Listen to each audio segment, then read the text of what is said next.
أما بعد قال الله تعالى في القرآن المجيد يا أيها الذين آمنوا ادخلوا في السلم كافة ولا تتبعوا خطوات الشيطان إنه لكم عدو مبين. صدر ذی وقار، حکم صاحبان، اساتذہ کرام اور سامعین و سامعات، آج کی اس بھری مجلس اور آراستہ محفل میں جس موضوع پر لب کشائی کی جرأت کرنے جا رہی ہوں وہ ہے اسلام کا مطالبہ اطاعت کامل۔ محترم حاضرین و حاضرات،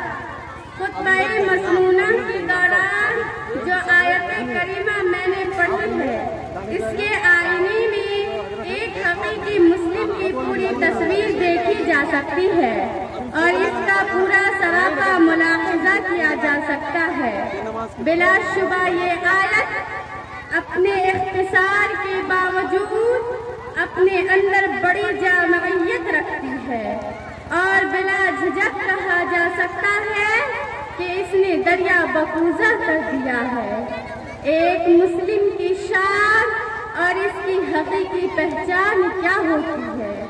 اس کی زندگی کے طور طریقے کیا ہوتے ہیں، وہ کن اصول و ضوابط کے تحت ایام حیات بسر کرتا ہے، کون کون سی چیزیں اس کے دستور حیات میں شامل ہیں اور کون کون سی باتیں میں خارج ہیں۔ مرضی مولا کی تلاش اور حب الہی کی جستجو کیوں کر ممکن ہے، وہ کون سے امور ہیں جن کے ارتکاب سے اس کی زندگی کی گاڑی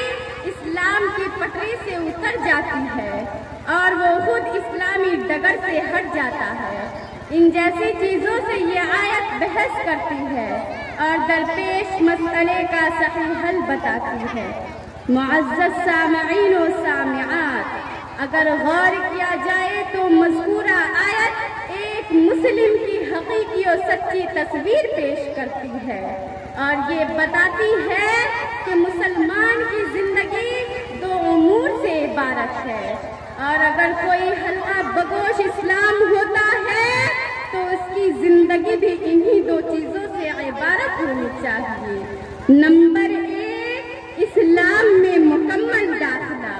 اور اس کے ہر حکم و امر کے سامنے کامل خصوصیت۔ نمبر 2، اور اس کے خلاف اور اس سے میل نہ کھانے والے تمام جذبات و رجحانات سے بالکلیہ اجتناب۔ اسلامی بھائیوں اور بہنوں، اگر کوئی ایک مسلمان کی حیثیت سے زندگی بسر کرنا چاہتا ہے تو اسے اسلام میں مکمل داخل ہونا پڑے گا، اس کے سامنے کامل خود سپردگی اختیار کرنی پڑے گی اور اسی پر مٹ جانا ہوگا، اس کی اطاعت شعاری اور اس کے ساتھ پوری وفاداری کا ثبوت دینا ہوگا۔ ایسا کرنے کا ہرگز اختیار نہ ہوگا کہ بعض چیزیں جو مرضیات و خواہشات کے مطابق ہے ان میں اتباع کر لی جائے اور دیگر چیزیں پسے پشت ڈال دی جائے کیونکہ وہ مطابقت نہیں رکھتی۔ اللہ یہودیوں کی خرابی بیان کرتے ہوئے کہتا ہے اَفَتُؤْمِنُونَ بِبَعْضِ الْكِتَابِ وَتَكْفُرُونَ بِبَعْضٍ۔ یہ بھی نہیں ہوگا کہ ایک قدم اسلام کی دہلیز پر رکھا جائے اور دوسرا پیچھے کر لیا جائے، جیسا کہ قرآن کریم بعض اسی طرح کے لوگوں کا نقشہ کھینچتے ہوئے کہتا ہے وَمِنَ النَّاسِ مَن يَعْبُدُ اللَّهَ عَلَى حَرْفٍ فَإِنْ أَصَابَهُ خَيْرٌ اطْمَأَنَّ بِهِ وَإِنْ أَصَابَتْهُ فِتْنَةٌ انقلب عَلَى وَجْهِهِ خَسِرَ الدُّنْيَا وَالْآخِرَةَ ذَلِكَ هُوَ الْخُسْرَانُ الْمُبِينُ۔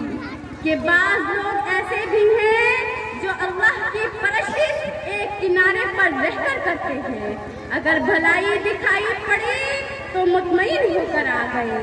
اور اگر شر نظر آیا تو الٹے پاؤں پلٹ گئے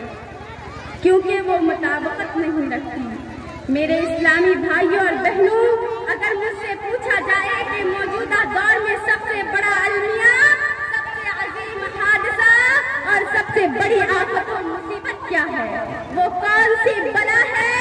جس میں عالم انسانی عموماً اور عالم اسلام خصوصاً گھرا ہوا ہے، تو میں بلا کسی خوف تردید یہ کہہ سکتی ہوں کہ وہ المیہ اسلام کی مکمل عدم پیروی اور اس کے تمام مقتضیات و مطالبات کی عدم تعمیل ہے۔ آج کون سا وہ مسلم ہے یا کون سا وہ اسلامی معاشرہ ہے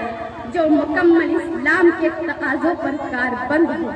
اور جسے دیکھ کر بے ساختہ کہا جا سکے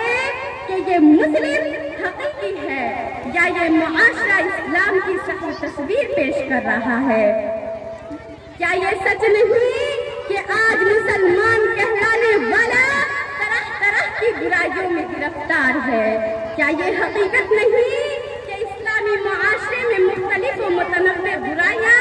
اور نقائص و معائب سرایت کر آئے ہیں؟ اور کیا یہ امر واقعہ نہیں کہ آج کا مسلمان اسلام کو بدنام کر رہا ہے اور اس کے تمام اعمال؟ کیا یہ حقیقت نہیں کہ اسلامی معاشرے میں مختلف و متنوع برائیاں اور نقائص و معائب سرایت کر آئے ہیں؟ اور کیا یہ امر واقعہ نہیں کہ آج کا مسلمان اسلام کو بدنام کر رہا ہے اور اس کی الٹی و غلط تصویر غیروں کے سامنے پیش کر رہا ہے، اور اسے دیکھ کر وہ قریب ہونے کے بجائے بدک کر دور جا پڑتے ہیں؟ وآخر